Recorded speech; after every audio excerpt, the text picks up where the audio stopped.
My toxic friend desperately wants to be the center of attention. Challenge accepted. My best friend Alyssa has always been annoyingly insecure, especially about boys. She'd choose some different skinny, greasy boy every week and obsess over whether or not he liked her. And then it was on to the next one. Meanwhile, I started dating one of the few decent guys in our class when we were freshmen, and we stayed together ever since. But Alyssa has never really dated anyone, because as soon as a guy does like her back, she gets insanely needy and wants constant reassurance from him that he still likes her and that he thinks she's pretty, and honestly, it's just a lot. When school started this year, Alyssa couldn't wait to tell me about her new boyfriend that she met over the summer. She said his name was Danny, and he was in a band and drove a motorcycle. I was happy for her, and at first I wasn't suspicious, even though Danny did sound a little too good to be true. School started, and Alyssa talked about Danny to everyone constantly. She would find a way to make every conversation about Danny. If one of our friends had a problem with her boyfriend, she would say, "Wow, Danny would never treat me that way." If someone was going on vacation, Danny had been there dozens of times. If someone got a birthday present, Danny got her one twice as good. But every time I would ask her to invite Danny out with us, or ask for a picture of him, she would change the subject. My boyfriend was convinced that Danny was fake and kept trying to get me to ask Alyssa, but I just couldn't do it. But one day I was over at Alyssa's house and she started playing with her phone and saying he was texting her. And when she got up to go to the bathroom, I couldn't control myself, and I checked her phone. The only recent texts were from me and her mom. So when she came out of the bathroom, I confronted her and said, "I'm your best friend. You know you can tell me anything." She started crying and admitted that Danny was made up. She had met a boy named Danny over the summer who at least kind of met the description of the guy she was talking about, but he was just a guy she hung out with while she was at the beach, and nothing had happened between them. She said it had been so hard all these years to watch me have a happy relationship while she was always alone. And I don't know, I kind of felt bad for her. She begged me to keep her secret, and I said I wouldn't tell anyone.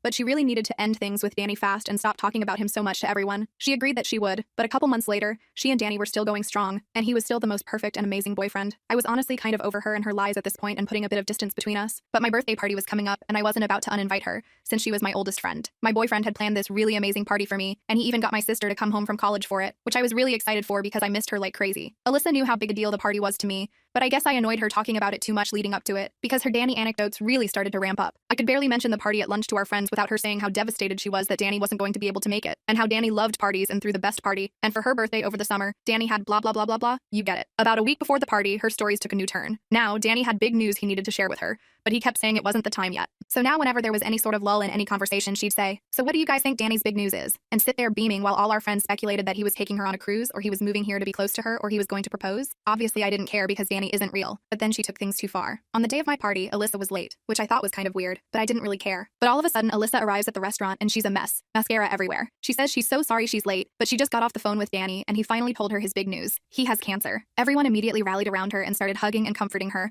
while she stutters out the details of her fake boyfriend's fake treatment for his fake cancer. So I said, "Oh hell no, you couldn't let me have one night. Guys, he's not real. Danny doesn't exist." Alyssa told me I was crazy, so I said, "What's his last name, Alyssa? What's his Instagram handle, Alyssa? What's his phone number? Call him right now. Show us a text from him. Show us a picture of you together. Anything." And of course she had nothing. Everyone realized the truth and was disgusted that she'd made them worry about someone who didn't even exist having cancer. She started sobbing and told me that I ruined her life and ran out of the restaurant.